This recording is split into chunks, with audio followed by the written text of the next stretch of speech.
So nice to be with you. It's so nice to be with everyone again. Those open mic nights are such a great time to get together, and I'm so honored, truly, to be welcoming back Bighorn Elementary to open mic night. I don't, how long ago was it? I think it was like a year or so ago, Crystal. It was like maybe a year, November or so, so a little over a year, something like that. Well, your newsletter, How We Teach Reading at Bighorn Elementary and How We Approach Dyslexia at Bighorn Elementary, truly set the literacy world on fire. Just that commitment and sharing that with families is just so wonderful. And I have to say, in many, many ways, lots of copycats of your newsletter, and so excited to see that. And it really was just such an honor to be with you and to have you share that newsletter and talk about your journey to the science of reading and how it started. And then how kind of you a couple months ago to say, hey, we kind of love to share, to give an update about where we are. And so thank you so much for doing that. So welcome back, Crystal Lenhart from Bighorn Elementary, and she'll introduce the team here in just a moment, and the founder and executive director of YLIT, Heather Fleming. We're so honored to have you literacy leaders back and your literacy leader teams with you as well. So I'm going to turn it over to Crystal and Heather to introduce their team and then talk about this wonderful journey that they've been on. All right. Well, thank you, Pam. It's really awesome to be back on here and just connect with other educators around the country and kind of try to be an encouragement for people to jump in and make the changes that we need to make. I can't see everyone that's here, but if you're part of our staff, can you just speak up and introduce yourself and your grade level so we know that you're here and part of our team? I'll go ahead and speak up, and I see that there's probably about 7 of us here. So I'm Kathy Powers, and I'm the principal here. I'm Caroline Hauk, and I teach first grade.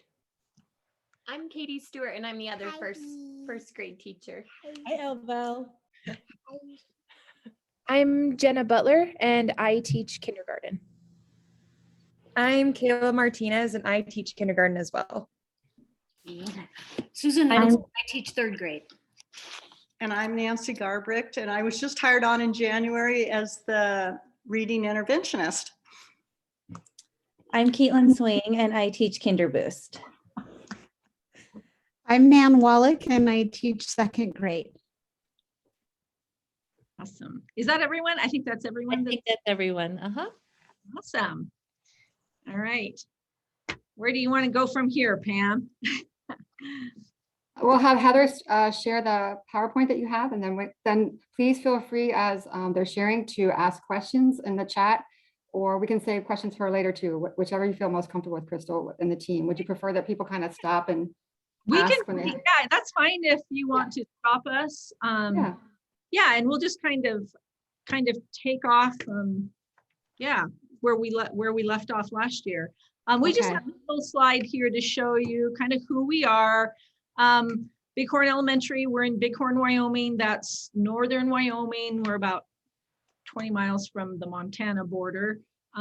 We are in one of the most beautiful campuses in the country, as you can see in the picture of our mountains in the background. We have 230 students. We have actually, I should let Kathy speak to this. She's probably more versed on sort of the statistics of who we are and what we do. Do you want to take over, Kathy? I'll jump in. You bet. Yeah. You bet. So yes, we have about 230 students in our elementary building. We also are a K-12 campus. So I like to say we're shaped like a horseshoe because we have luck. And so right across the parking lot is the middle school and the high school. And we also have the pre-K 4-year-olds and 3-year-olds. So the 4-year-olds are in our building, which leads into what is called Kinder Boost and all up through fifth grade. As you can see, the free and reduced, they're so lower than what is typical. And our classrooms, yes, 2 per grade level. And so what that means is when we PLC, they have a team partner at their grade level, but then when we do PLCs, we also go vertical a little bit. And so we meet as a K1, 2, 3, and a 4, 5 team. And yeah, it's just a great place to be, and we feel very fortunate. And again, we're a K-12 campus, which is pretty unique. So we try to take advantage of that as much as we can. Yeah, so this was just kind of where we're at. Just to back up a little bit, we changed our direction in reading instruction in last year. So we're in our second full year of actually implementing the science of reading. The year before that was the COVID year. And during that year, we were kind of introducing it and doing a lot of research, presenting a lot of PD. And really our K1 kind of started implementing it, but then of course we all went home in March and stayed home in March. So that's when we kind of made the shift. And fortunately, it was a time in which we were up in our sort of 4-year cycle to adopt new curriculum. So we were able to make those selections of curriculum based on what we had learned. And we adopted CKLA for K3 and Wit and Wisdom for 4-5. And so that's the language arts curriculum that we use. We just really noticed that we used to be a Fountas and Pinnell school. We used to do the benchmark assessment system, and we noticed there was a big discrepancy between the data of F&P results, all these kids reading above grade level, and yet when we did a universal screener, it never really matched up. And then state testing is also, it was not showing that we had everyone above grade level like F&P. So I feel like that was not giving us good information. So what we've done is really just done a complete 180 in our instruction. So I think that is sort of a message that we would like to encourage schools with. And I know that not necessarily every school can jump in the way that we did, but I think that's the feeling that we all really have, is that once we did the research and we saw what we needed to be doing for reading instruction, we were able to go whole hog.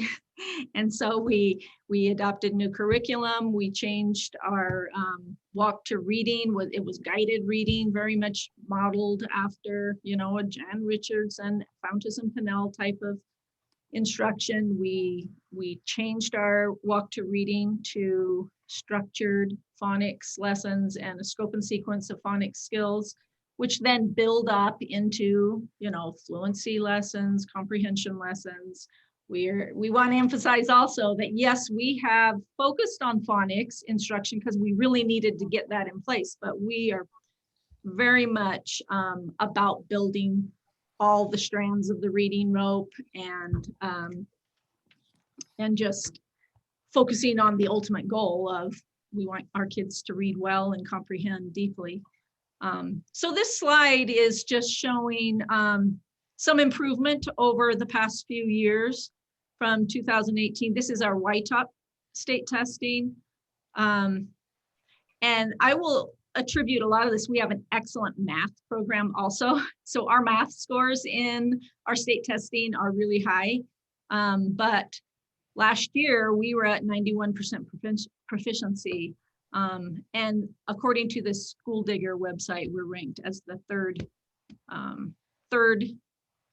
elementary school as far as scores are in the state. Of course, Wyoming's a high performing state. We're about 4th in the nation or something like that on NAEP. So amongst a high performing state, we're a high performing school.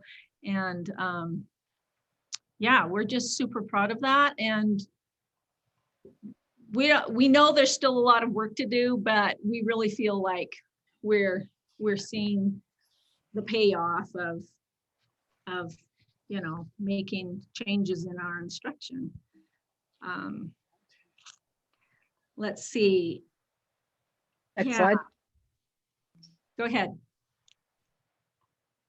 Oh, well, this is kind of just a look at our literacy data from last year, which was our very first year that we implemented the science of reading, where we said we are implementing CKLA. We have changed our guided reading to walk to reading, structured phonics lessons.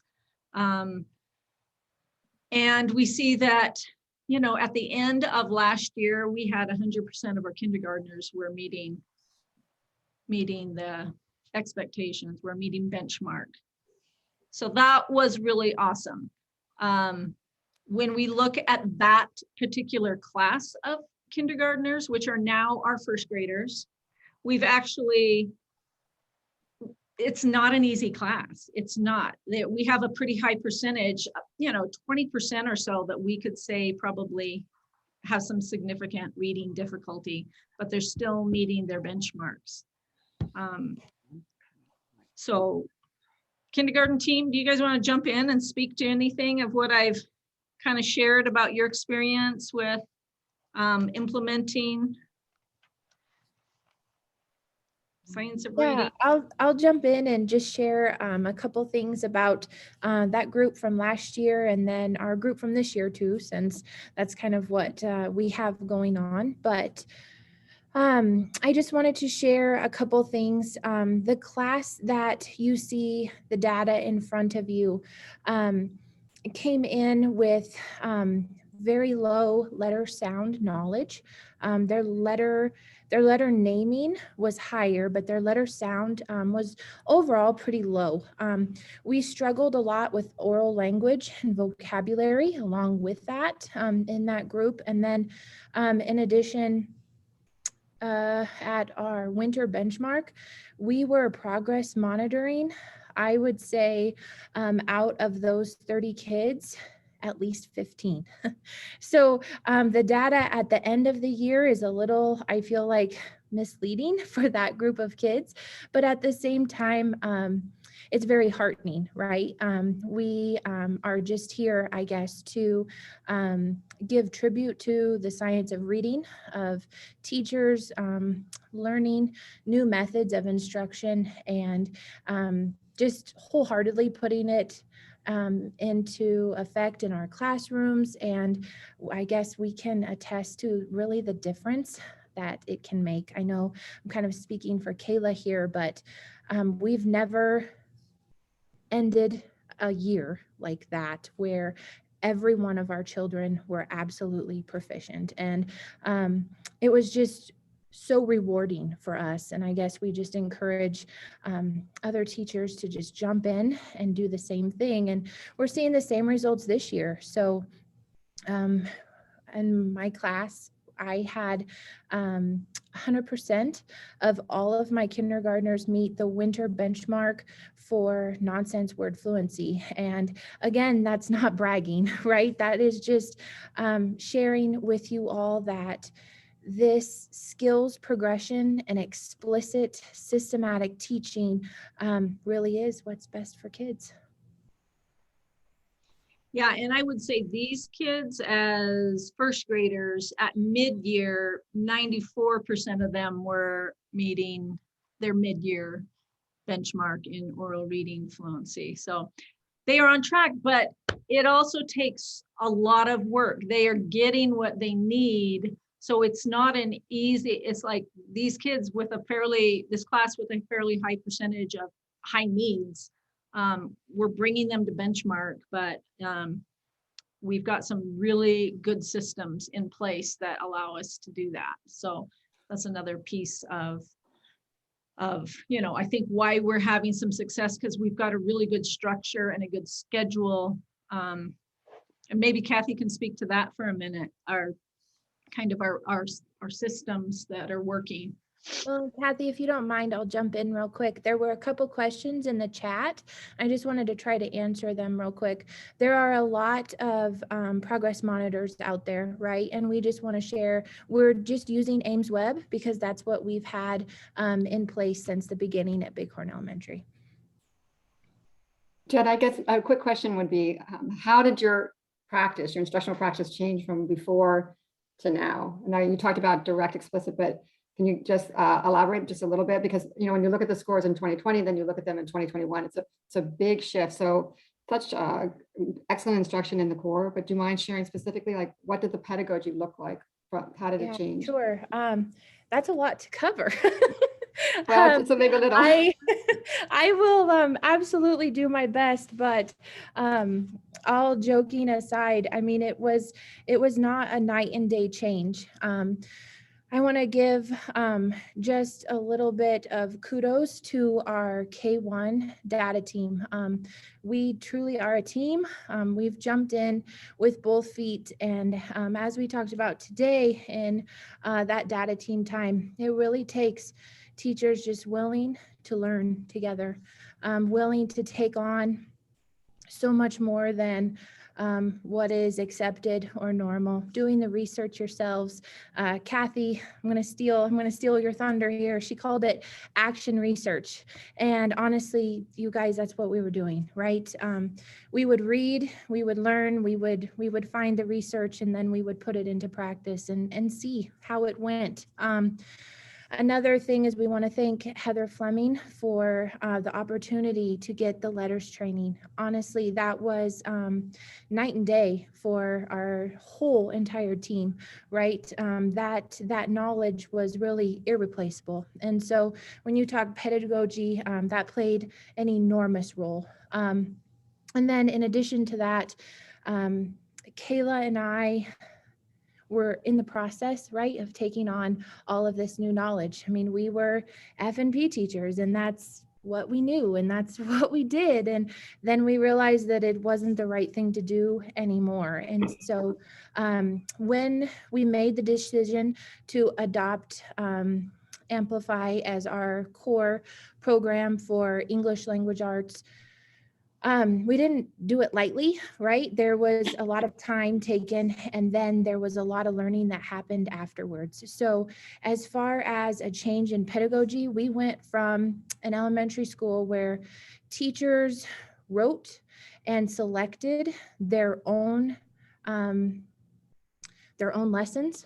And we went from a school who had adopted a school that wrote and designed their own lessons to a school that adopted a program and adopted a sequence.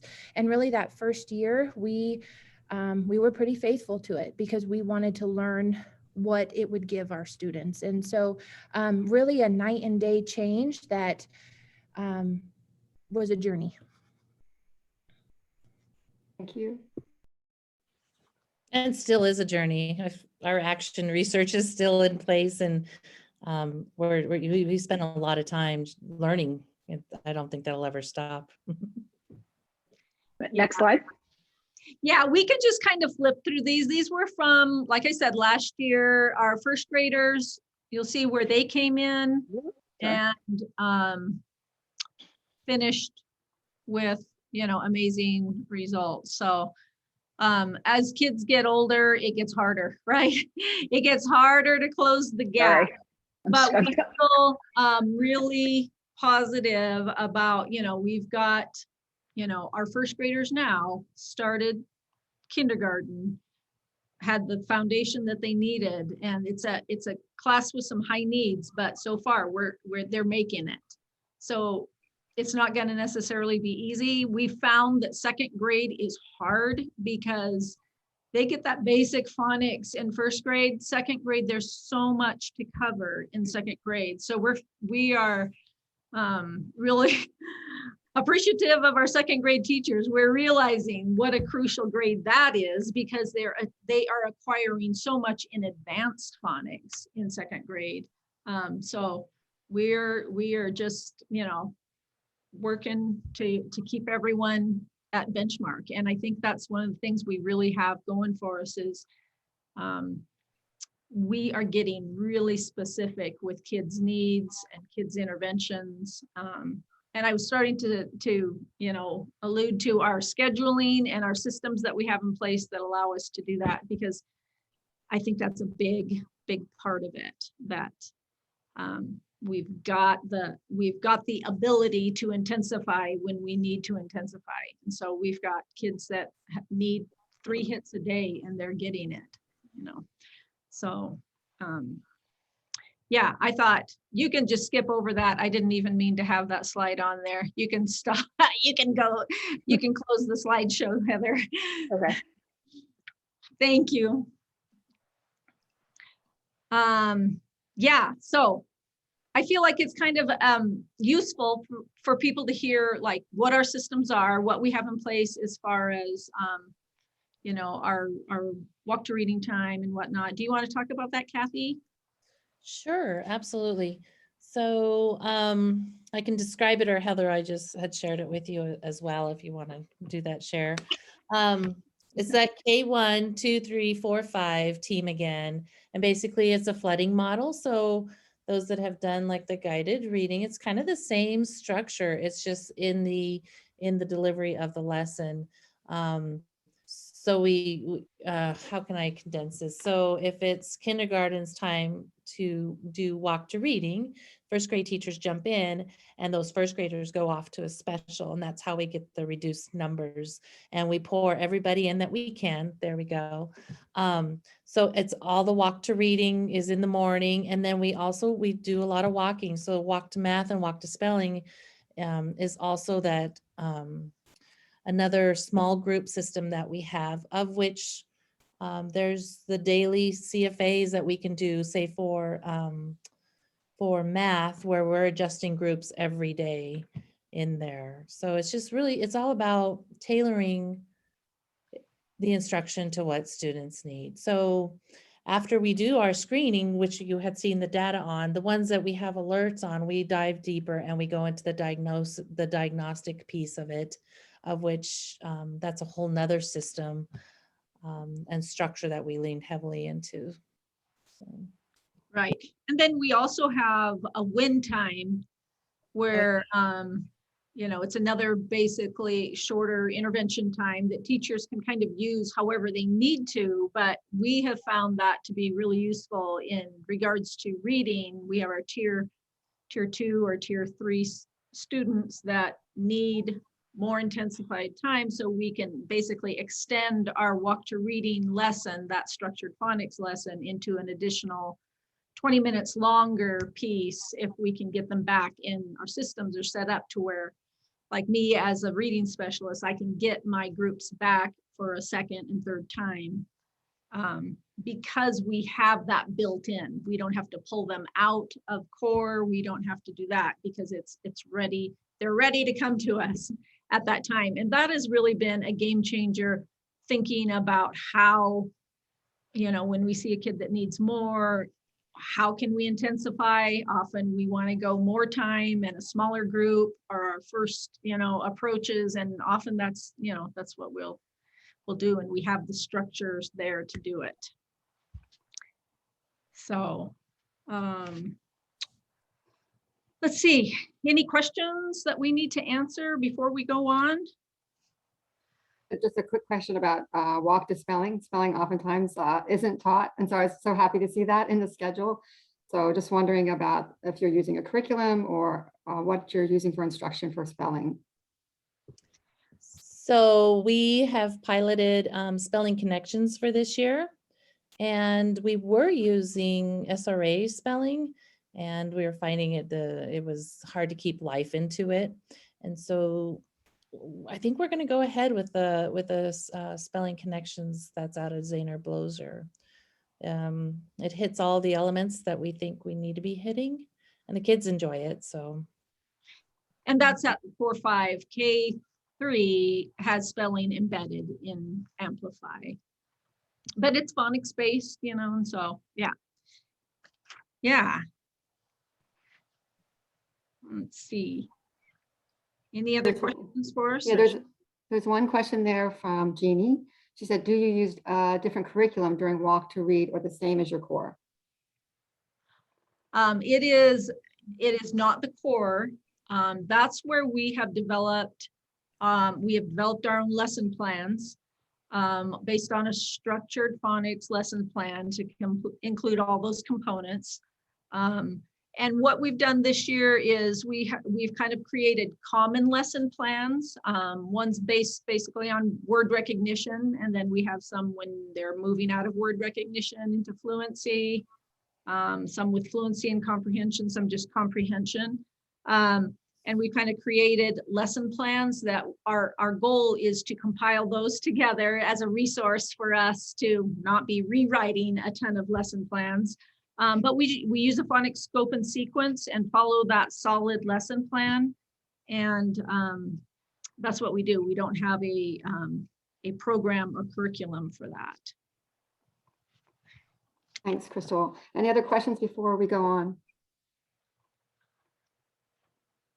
Okay.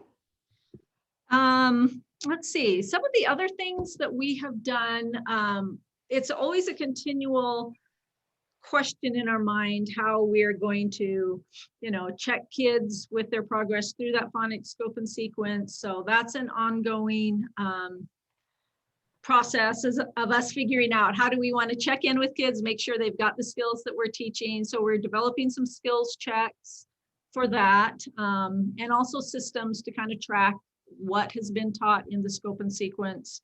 And we don't want any kid to leave with a hole in there. So we know that our core curriculum though is covering the scope and sequence. We just want that differentiated instruction and make sure that every kid is truly solid in each skill before they go on. Let's see, I think that maybe, can our first graders maybe jump in? Our first grade teachers. They are, I think people would like to hear, how it's going with your shift into, using our Amplify curriculum. I mean, we're so blessed. And so these ladies, all of them, everyone who's here, our whole team, we are truly doing the work of digging into each child's needs. And I think it's in first grade, they've done some amazing things with pinpointing kids' needs and whatnot. So Caroline and Katie, do you want to tell us about that? So I can talk to maybe about our core, and then Katie maybe can talk about the special lessons that like I and Crystal are doing with our low kids and how we're getting double doses for those kiddos.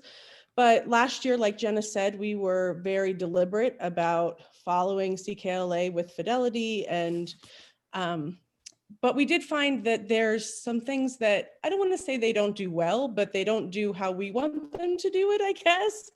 Or we just saw that there wasn't enough writing. They didn't, maybe they didn't cover end blends as much as we thought that the kids needed. And so last year we really followed it to fidelity. And this year, we're still obviously following it, but also just adding where we know these kids need more help with ING and with like the NG and the NK. And that was something that we thought that CKLA just needed a little bit more of. But the kids love the knowledge strand. Last year, we actually allotted more time for the knowledge than we did the skills. And this year, we've actually switched our time so that we have a full hour of skills. And then our knowledge is probably only about 30 minutes. We wish that it could be more, but when we really think about what these kids need, they need to know how to read. And so that's why we made that flip this year. And like the kindergarten teachers and Crystal said, this is a tough group. We have about 12 kids who really need intense intervention, more extra intervention than what they're getting from their core and just our walk to reading groups. And so Katie and Crystal and I have, we use the format from our walk to reading lesson plans, but we've kind of extended it into an OG plan where it's just a lot more spiral. It goes slower. And our walk to reading, we just don't have enough time for that. So Katie, do you want to kind of talk about how we revisit that in the afternoon? Yeah, so kind of what Crystal said, we really had to drill down exactly to what some kids were needing. So our kids who are struggling to meet benchmark in their oral reading fluency, that's kind of our main target in first grade after winter. We kind of give them a double dose of, sorry. We give them a double dose of reading instruction a day. So they'll go to regular walk to reading, and then we get them again for an additional 25 minutes in the afternoon to just continue that lesson. So they're getting 55, almost an hour of very intense, very small group reading instruction. And then on top of that, some kids are getting pulled for a total, sorry, I have a little guy who goes to 4 interventions a day. So we also noticed through progress monitoring that when he was doing his oral reading fluency, tricky words, he was sounding everything out. So he was killing it on nonsense word, right? He could get like 110 sounds. And then when it came to reading, he was reading like 20 words a minute. So we're like, what is going on? Well, we realized we can't sound out any of those tricky words. And that was the only tool in his tool belt. So now he goes to a specific intervention for tricky words. Then we have a lot of kids who also are still just sounding everything out. So now we have a unitizing intervention that Nancy provides for us.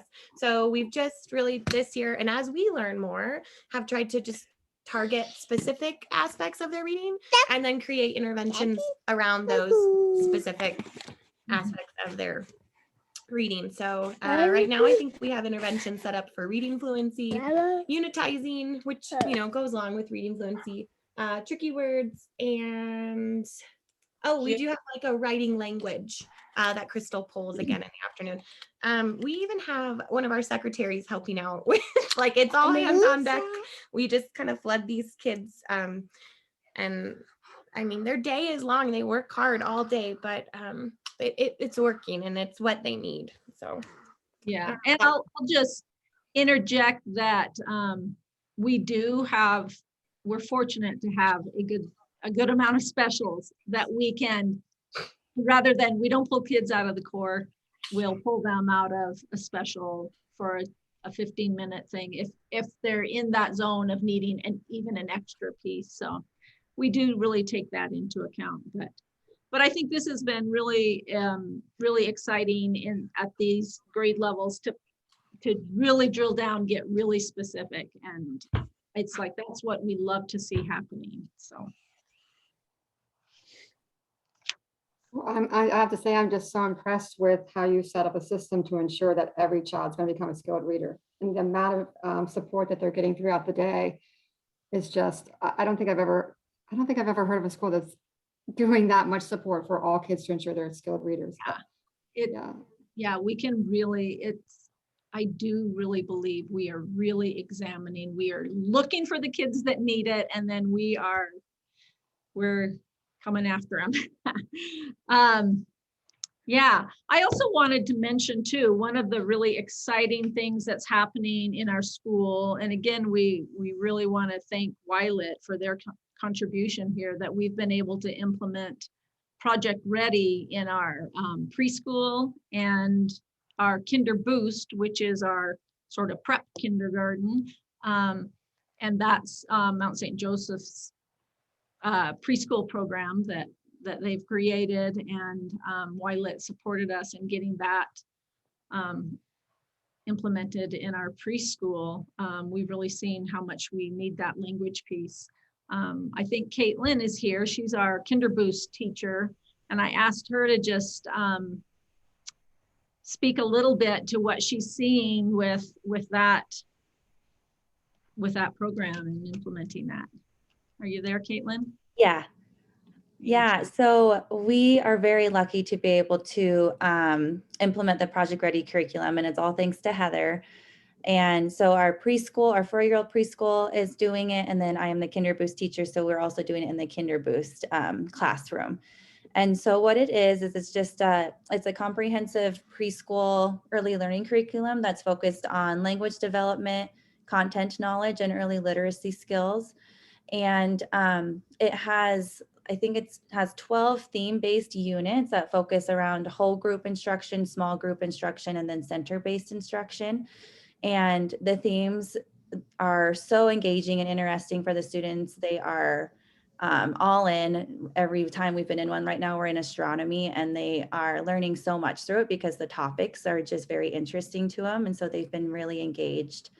And then the key like foundational skills that are addressed in the curriculum are phonological awareness, alphabet knowledge, oral language, and listening comprehension. And so it focuses on those four main areas in every unit. And then along with the curriculum, we also received the PELI, which is the Preschool Early Literacy Indicator Assessment, which has been so great. And it's an assessment from Acadience Learning. And this assessment really assesses the students' early literacy skills. So it assesses their alphabet knowledge, their oral language, their vocabulary, their reading comprehension, and phonological awareness. And so with that, we've been able to have fall, winter, and spring benchmark assessments. And the assessments are really child-friendly and developmentally appropriate for this age group. And then when we are having students that are popping up either below benchmark or kind of in the average where you're needed to keep watch on them, they also provide us with progress monitoring tools for those students too that are scoring below benchmark. So through this curriculum and the PELI, I really feel like we have been able to determine just skills that these children are needing in the early literacy and really give them those skills that they're lacking. And it will be this is the first year that we have implemented it. So it will be really exciting to see next year when they're in kindergarten and then even in first grade, how much it's going to help them with their early literacy skills and their growth when they start kindergarten. Yeah, we're super excited to have that. And I just think we're going to really, in our learning journey, we've just seen how important the language piece is. And I would just really encourage schools to focus in on that early language with your kindergartners, with your preschoolers, because it's so tied to what their reading ability is going to be later. So I think that's an exciting thing that we're getting that emphasis on the language piece and that preschool, that early literacy. So we're super excited to have that on board. One other thing that we're sort of in the works also related to the language piece is we're wanting to get some early language and vocabulary screening in place too, so we can again pinpoint the kids that are gonna need us, they're gonna need something more. Jenna, do you want to talk just briefly about this is sort of in the idea formation stage, but I think it will be an important piece to add to what we're doing. If you want to talk about that language screener. Sure. So we talk about Amanda, our speech language pathologist that actually comes into classrooms and teaches. Talk about that too. I will. So I've got lots to share about that. I want to say I feel like I'm stealing a little bit of our speech pathologist. Her name is Amanda Curlin. I feel like I'm stealing a little bit of her thunder, but we dove into letters unit 5, section 2. And I found myself, asking, what are we using to really screen our students' knowledge in oral language and vocabulary? And PELI is certainly a part of that, but PELI ends at age 5. Okay, that's kind of their age limit. And so I'm going, Amanda's just down the hallway from me, and I'm going, Amanda, what do we need to do for kindergarten and first grade? We know how very important oral language and vocabulary are for our children's comprehension and reading skills on down the road. And so I'm going, how are we screening these kids? How are we monitoring this growth, and how can we keep them growing? How can we build to their vocabulary? We looked at a couple assessments that we already had available to us. And, we found that the oral vocabulary portion was as simple as just pointing to a picture and naming that picture. And I said, Amanda, we really want to go deeper. I said, what else do you have for us? And she pulls out a program from the Language Dynamics group. It's called Cubed. It's decoding language and reading. And so I have just piloted in my classroom a screener for winter, and we're gonna move forward in showing that data to our K1 data team, and hopefully follow that process in using this screener, and then following along with the intervention that goes along with it when needed for those K1 students that are lower in their academic and oral vocabulary and language. There is a nice little intervention that goes along with it, and Amanda is kind of our guru there. So this is more of that action research that we've been talking about. But along those same lines, we are so very fortunate because Amanda actually comes into our kindergarten, and does she come into first grade, girls? No, our Kinder Boost and kindergarten classrooms once a week. She spends about 20 minutes to half an hour with our students, and what she does is she reviews sounds that we've taught, and she works on all speech sounds along with oral language and vocabulary. And it is probably like that Tuesday morning is just such a valuable time for us. And I would just encourage all schools and all teachers, especially KB, kindergarten, to try to make that happen. We've kind of got it set up to where we teach the sounds first, and then she comes in and she will reteach the sound with all of her speech pathologist knowledge. And it really does a wonderful job cementing those sounds and pronouncing them the correct way, articulation for those kids. Yeah, so thank you, Jenna. I think that's going to be another, exciting piece to get more of that, screening language and vocabulary. So we're excited about that. I don't know what else we want to cover going forward. We feel like we are so fortunate in our building to, have the dedication that we have. We talked today about, part of our success is, our leadership in that, everyone at Bighorn Elementary will say that our school climate is super healthy. It is a great place to work. We are happy working here. We're all committed. This is not in any way any type of a toxic environment. And we really attribute a lot of our success to our leadership and Kathy. Don't want to embarrass her, but I've had people ask me, what is it? What piece? I know the administration piece is a huge part of a school being able to be successful. And we try to pinpoint what it is. What is it? Kathy's a strong leader. And yet she's our friend and our peer. She learns right along with us. So I think having those qualities as a principal are really, it has been key to us being able to shift this way. We laugh, she has a great sense of humor. So I think having that leadership that is on board and committed, but she's also very much, once we were on board, we're on board. It's not like we had that strong leadership to support us in moving forward. So we do want to I know everyone's with me and acknowledging and thanking Kathy for her leadership in us, going down this road at Bighorn Elementary. So, does anyone else have anything to add about our journey or questions? There was a question about the reading block, what the reading block looks like in kindergarten. I don't know if one of the kindergarten teachers wants to answer that. Kayla, you want to speak to that?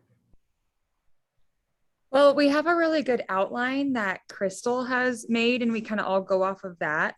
We have a good warm up. We start talking about tricky words, practice new, old, have a good review section. So like if we're working on blend words, you know, we'll use lots of tactile things, use sand trays, use Play-Doh, things like that. Review some words that we did like CVC, and then we'll go into our explicit instruction that explains, you know, how you make certain sounds in your mouth and lots of stuff like the speech pathologist teaches us and what we have learned.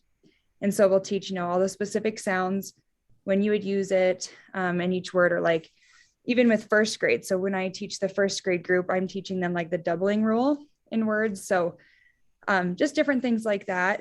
And then you go on to different practices, like sound boxes, chaining lists, analogy charts, and I'm missing one. I don't know, there's one more that we do a lot. And then we go also down, it's very like, you have to be very strict with your teaching and, you know, only allow a few minutes for each thing, or you won't, you know, fit it all in, because we only have 30 minutes. And then hopefully 2 times a week, we get a good sentence in that follows those rules we've been practicing. And then we get into reading, and we really want 10 minutes of reading every single day. And so if that means, you know, not finishing a section and just finishing that the next day, we really have been talking about that. And you have to get that 10 minutes of good reading in that follows those skills we've been teaching. So it's a lot. Can I ask Kathy a question? Yes, of course. Miss Kathy. And if you are not comfortable answering this, go ahead. Sure. You can go like this. So I think anyone who has tried, you know, whether they're individual teachers or in schools or schools within districts, you know, you're often kind of ostracized for the work, at least initially, until people start seeing your success. If you're comfortable talking a little bit about just how even teachers in the school, or how you've managed that within the framework of a bigger district that might not really understand or appreciate what you're doing, like how have you managed that?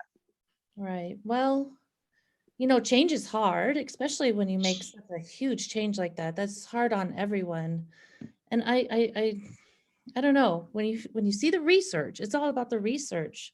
And when you see the research and the results that you could possibly be getting, and I think for me, it was the frustration of, wow, we have the prime going here like this, we should be seeing results.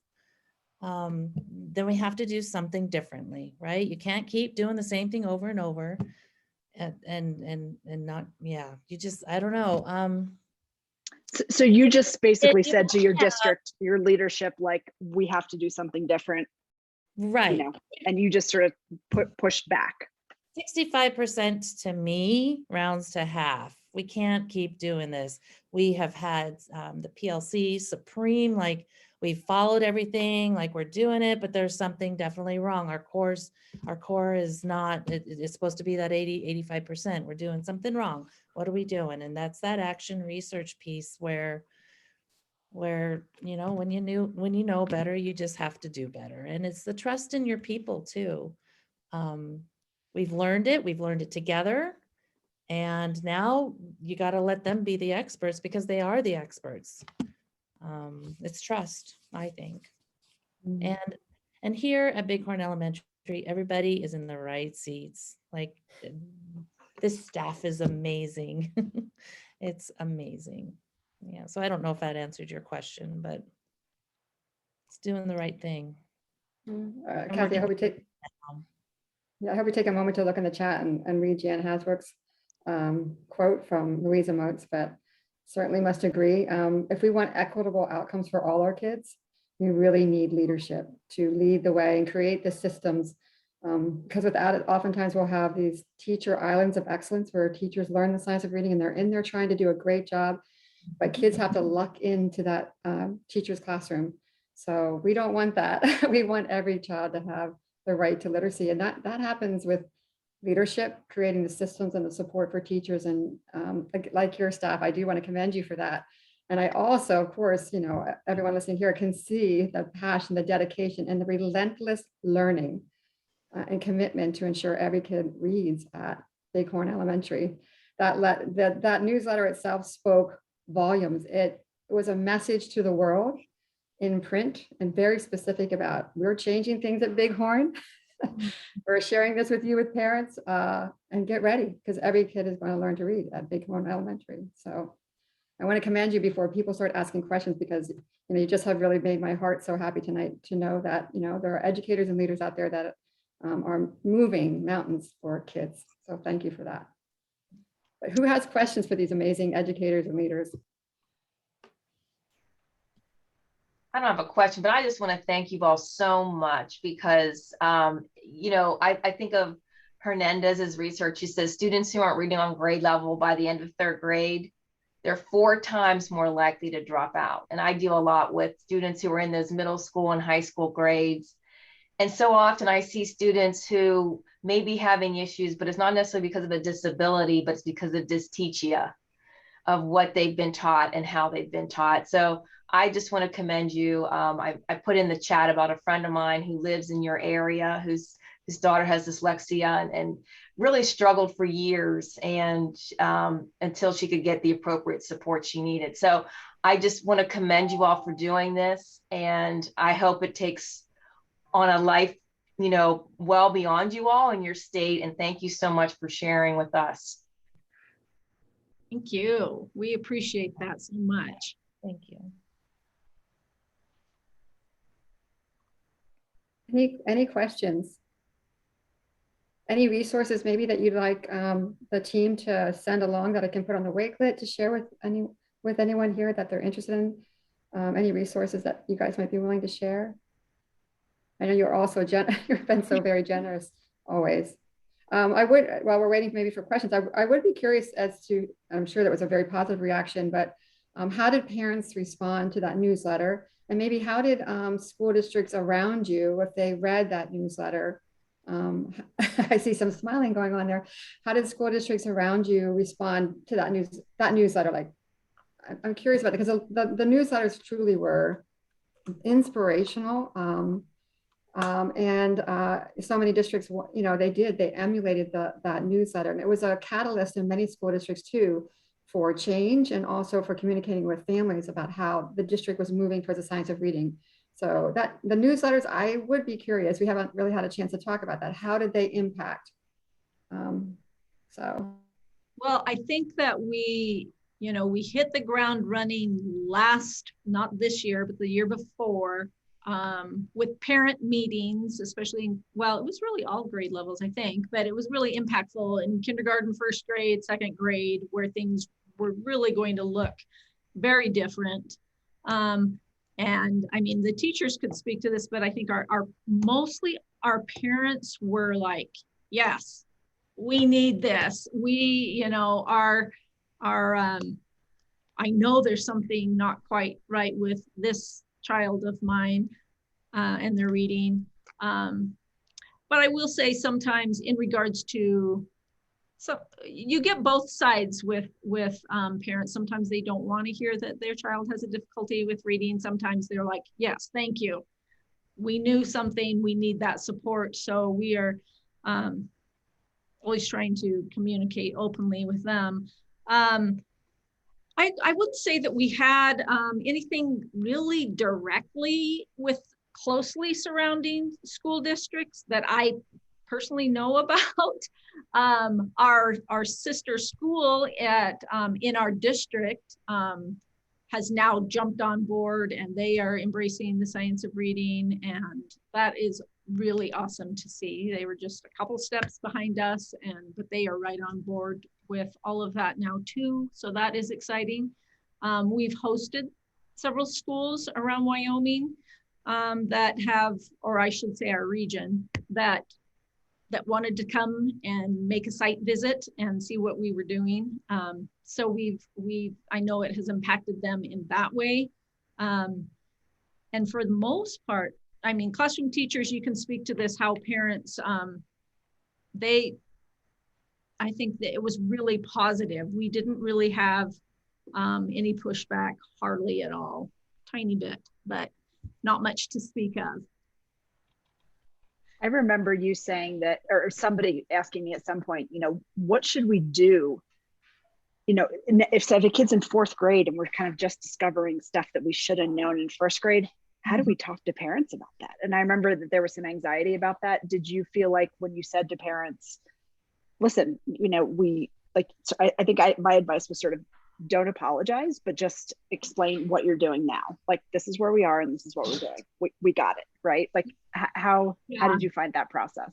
We have seen, we've seen some kids that transfer into our district that were from balanced literacy districts that, you know, come to us in an upper grade, in the intermediate, you know, 3rd, 4th, 5th grade, who have no idea that their child is significantly struggling with reading. And that's just a disservice. That's just not right to, if their assessment system is not able to identify that this child has a significant reading difficulty, there's something very, very wrong with that. So we've had some instances of that in our building where we have to kind of let parents know, here's what the data shows. This is the hard data. We're not making it up. And so some of them have been sort of taken aback, like kind of had their hair blown back that, what? My child is a struggling reader. I didn't even know. So then there's work and, you know, support to give them to, you know, and then we put all our interventions in place and do the best that we can to bring them where they need to be. If they're in 3rd, 4th, 5th grade, it's hard to close the gap, you know, so that's why we just emphasize so much that early literacy. It's just so important to do what we can when they're young. We've had, you know, being a school that has been in person throughout the pandemic, aside from the first year, we do get transfer. A lot of people want to move out west, right? We get transfer students, and you know, that year and a half that kids haven't been in school has a huge impact on them. Often we find they're at least a grade level behind. And moving's a good time to just kind of go back and start where you were before. So that's a, you know, sort of a unique problem that we deal with also. Some of our transfer students that have been impacted more severely by COVID, transferring into a high performing school. There's a lot of catch up work to do. But that's where we're thankful we've got all those systems in place to give them the interventions that they need. Well, if I were a student, I would want all my grandkids, if I lived in Wyoming, to be at Bighorn Elementary, and I'm sure any parent would be honored and privileged to have their student at Bighorn. So, and to work with such amazing people like Heather Fleming at YLit. So thank you all for attending. Everyone's always so busy, and here you are. You spent this hour listening to this amazing group of educators, and Heather Fleming, we're so grateful that you took part in this open mic. This is recorded and it'll go on the same Wakelet. Check out that newsletter, those newsletters, if you haven't read them yet, please, they're on that Wakelet as well. And thank you for spending this hour with us. And thank you, Bighorn Elementary and Heather, I really appreciate it. Thanks for reaching back and say, hey, do you want to see how we're doing? Of course I want to see how you're doing, and lots of other people do too. Thank you so much. Have a wonderful evening, everyone. Thank you for having us, Pam. Oh, anytime, you know that. Come back again. If I ever get to Wyoming, you're gonna be knocking on your door. Oh, that would be awesome. That would be. It would be awesome. Bye. Thank you. Yeah. Thank you, Lil. We've been waiting to say hi.